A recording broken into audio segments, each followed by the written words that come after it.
Hello hello हम राज्य मौसम में बात करेंगे और जो मानसून का आने वाला सिस्टम है उसके बारे में बात करेंगे। और जो सिस्टम नॉर्मल सिस्टम है इसके बारे में क्या अपडेट है इसके बारे में बात करेंगे। इससे बस पढ़ाई कर ले और बेल आइकन दबा दे कि हर से पहले मिले। कराची मौसम में बात करें तो कराची का मौसम आज सुबह को तक गर्म था, दोपहर होती ही कुछ बादल कराची में छाए, कुछ बादल छाए, कुछ तक ये लो लेवल क्लाउड्स थे और मीडियम तक ही थे ये। और फिर जैसे ही शाम हुई बादल कुछ तक गहरे हुए, low level clouds, mainly low level clouds और हाई लेवल क्लाउड्स आज आसमान में नजर आए, जैसे कल नजर आए थे शाम के वक्त जो आसमान पूरा ऑरेंज हो गया था। इसकी मेजर वजह जो समंदरी तूफान था, जैसे आपको मालूम असना, उसके असर काफ़ी तक समंदर से ख़त्म हो चुके हैं और अभी ये ओमान की साहिली पट्टी के टकरा चुका है और इसकी हिस्सा काफ़ी तक कम है। इसकी वजह से इसके असर जो समंदर में पड़ रहे हैं, इसकी वजह से कराची में जो समुद्री हवा बंद थी और इसी की वजह से सिस्टम काफ़ी तक जो मानसून का नवा सिस्टम है ये अफेक्ट कर रहा था इन इलाकों को। अब वो अफेक्ट नहीं कर रहा क्योंकि मेनली कराची और साहिली पट्टी के करीब गैर साजगार सूरत हाल, मेनली समुद्री बादल, कुछ तक समुद्री बादल भी दाखिल हुए और जो हवा चल रही है कराची में समुद्री काफ़ी तक पता है, समुद्री का काफ़ी तक बहाल हो चुकी है। इसके बाईस ही कराची में जो आज दोपहर को काफ़ी चांसेस थे, 40 से 50% चांसेस थे कि नूरियाबाद, ठट्टा के करीब, हैदराबाद के करीब के बादल बने, लेकिन वो बन ना सके। कल शाम से हैदराबाद और नूरियाबाद से और कुछ गरजों के बादल आ रहे थे जो कराची के करीब आते रही, गैर साजगार मौसम सूरत हाल होने की वजह से कमज़ोर पड़ गए, ख़त्म हो गए। अब मानसून का अगला सिस्टम किस तरीके से कराची और सिंध के इलाकों को मुतासर करने जा रहा है।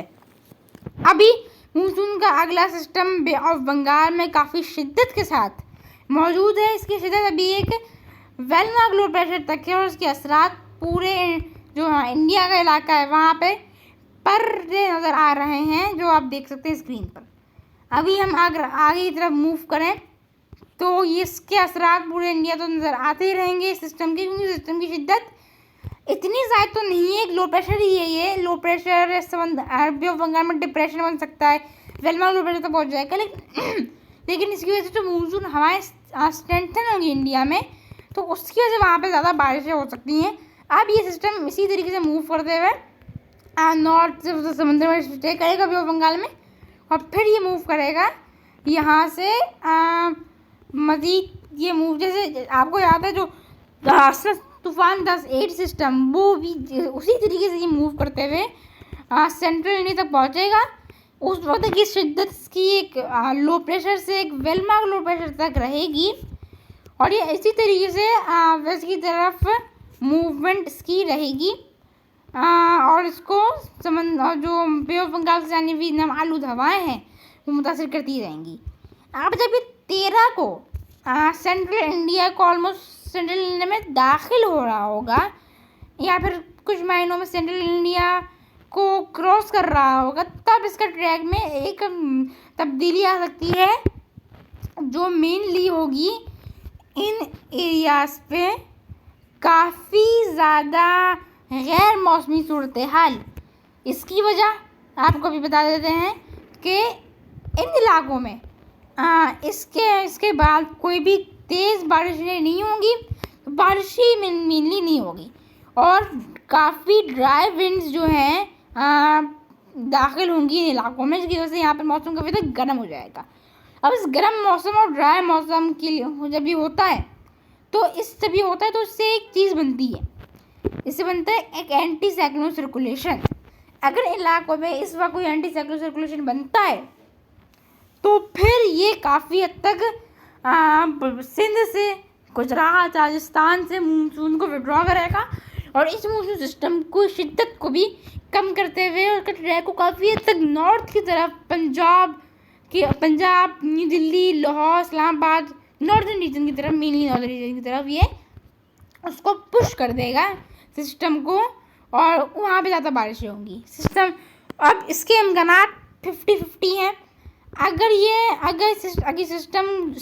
सिस्टम जल्दी आता है इन इलाकों में तो ऑब्वियसली बात है फिर यहाँ पर मानसून वापस दाखिल होंगी, तूफ़ानी बारिशें होंगी तो ये फिर कुछ हद तक सिस्टम भी इन इलाकों में एंटी साइक्लोन की जो फॉर्मेशन है उसको कम करेगा और रोकेगा।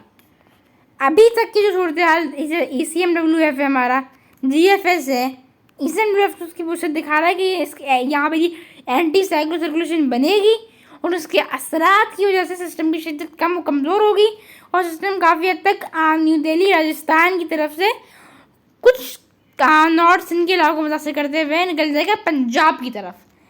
अब इस सूरत हाल में एक और वो चेंज ये हो रहा है कि जो इस वक्त एक नॉर्मल, ऐसा आपको मालूम है, एक नेचुरल तरीके से सूरत हाल बनती है कि अफ़गानिस्तान और ईरान में मौजूद हाई प्रेशर से खुश्क हवाएं सिंध में दाखिल या पाकिस्तान में दाखिल हो रही होती हैं। तो कराची का जो मौसम है वो 10 जुलाई के बाद कुछ तक ड्राई भी होता नज़र आएगा, जो राज्य में एयर क्वालिटी इंडेक्स को मज़ीद बढ़ाएगा और एयर क्वालिटी को ख़राब करेगा।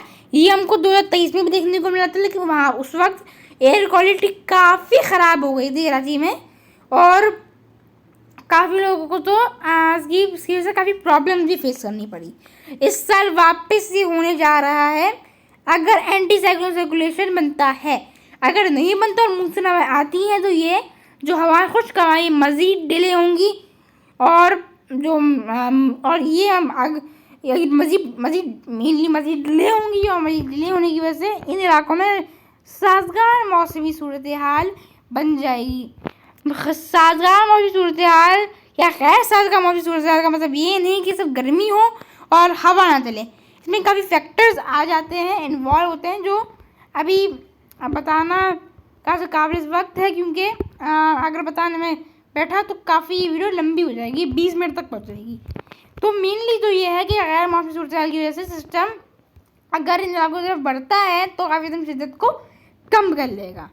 जो नवा सिस्टम है वो भी इसी तरीके से रहा, वो इन इलाकों में रहा, इसकी वजह से कोई खातिर खा मेन जो एक ह्यूज लेवल पर थंडरस्टॉर्म एक्टिविटीज़ होती है वो नहीं हुई, सिर्फ एक दिन हुई जो मेनली ठट्टा को उसने मुतासर किया। नूरियाबाद में बारिशें हुई, हैदराबाद के भी कुछ इलाकों में उसने मुतासर किया, लेकिन एक होती है वाइड स्प्रेड जो रेन होती है, सिंध में जो काफ़ी बड़ा क्लस्टर बनता है वो नहीं बन सका।